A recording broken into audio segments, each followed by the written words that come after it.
I said to myself, "Come now, I will test you with pleasure to find out what is good." But that also proved to be meaningless.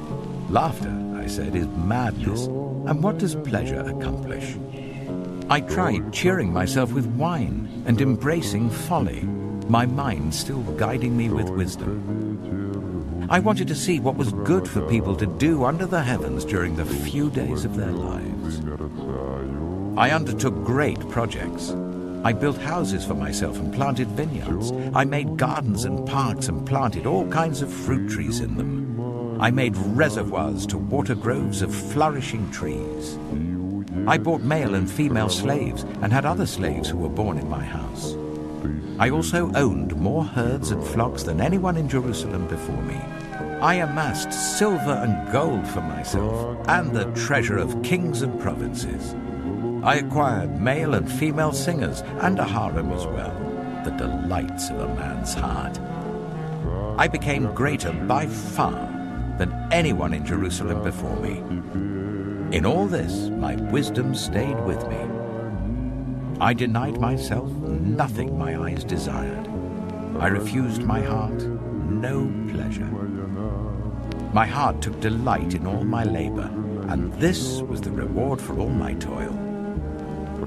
Yet when I surveyed all that my hands had done and what I had toiled to achieve, everything was meaningless, a chasing after the wind. Nothing was gained under the sun.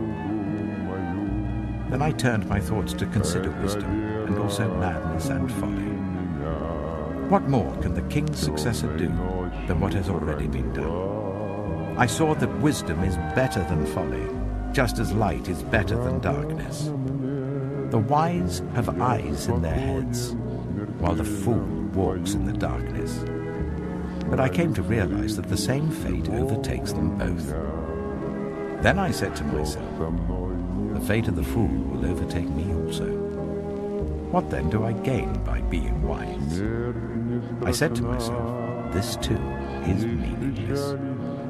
For the wise, like the fool, will not be long remembered. The days have already come when both have been forgotten.